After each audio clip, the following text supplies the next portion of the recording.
হবিগঞ্জ জেলার অরক্ষিত ও অনুমোদনহীন ৪৬টি level crossing শনাক্ত করেছে রেলওয়ে কর্তৃপক্ষ।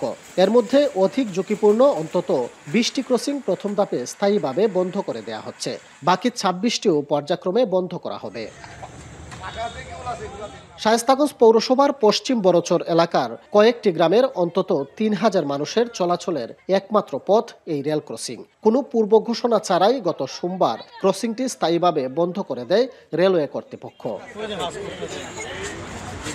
পথ বন্ধের খবরে ক্ষুব্ধ স্থানীয়রা বিক্ষোভে ফেটে পড়েন। তাদের অভিযোগ, ৫০ বছরের পুরনো এই লেভেল ক্রসিং হঠাৎ বন্ধ করে দেয়া হলে বিপাকে পড়বেন শিক্ষার্থী, কর্মজীবী মানুষ সহ জরুরি সেবা গ্রহণকারীরা। এলাকায় প্রবেশ করতে পারবে না অ্যাম্বুলেন্স, ফায়ার সার্ভিস কিংবা পণ্যবাহী পরিবহনও। অনেক সমস্যা, আমাদের রোগী নিয়ে যেতে পারতেছে, আমাদের এলাকাতে অনেক রোগী আছে এবং বিশেষ করে আমাদের এক গ্রামে যদি আগুন লাগে আমাদের ফায়ার সার্ভিসে গাড়ি নিতে পারবো না, অ্যাম্বুলেন্স নিয়ে যেতে পারবো না। কোনো দুর্ঘটনার সমস্যা হতে হলে রেল গেট দেওয়া হোক, রেল গেট দিলে তো কোনো সমস্যা হয় না, কিন্তু এটা রাস্তা ব্লক করার কোনো মানে হয় না। এটা আসলে অযৌক্তিক একটা কাজ। পশ্চিম বড়চরের মতোই বাহুবল থেকে শায়েস্তাগঞ্জ পর্যন্ত বেশ কিছু ক্রসিংয়ে রেলের পাত ও খুঁটি বসিয়ে বন্ধ করে দেওয়া হয়েছে। স্থানীয়দের অভিযোগ, চলাচলের বিকল্প ব্যবস্থা না করেই ক্রসিংগুলো বন্ধ করায় সীমাহীন ভোগান্তিতে পড়বে স্কুল কলেজগামী শিক্ষার্থী সহ লক্ষাধিক মানুষ। আমাদের এই রাস্তাটা 5টা গ্রামের মানুষ আমাদের বসবাস করি, রাস্তাটা যাতায়াত করে।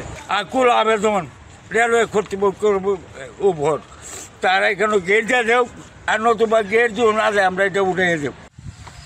এদিকে রেলওয়ে কর্তৃপক্ষের দাবি, দুর্ঘটনা এড়াতে সরকারি নির্দেশনা অনুযায়ী অবৈধ ক্রসিংগুলো বন্ধ করা হচ্ছে।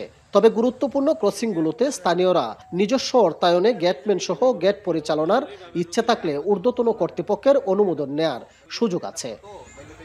এগুলো তো অতীতের রাস্তা ছিল না, বুঝছেন, এগুলো অবৈধ রাস্তা, এগুলো সবই আপনার বন্ধ করে দেওয়ার জন্য সরকার আজকে 2টা বছর ধরে ইদানিং উপদেষ্টারা বহুত বিভিন্ন ধরনের আপনার হয়রানি করতেছে সাহেবরা। বিকল্প যাতায়াত ব্যবস্থা না করে ক্রসিং বন্ধ করায় বিভিন্ন এলাকায় বাড়ছে ক্ষোভ। দ্রুত সমস্যা সমাধান চান স্থানীয়রা। কাজল সরকার, এখন, হবিগঞ্জ।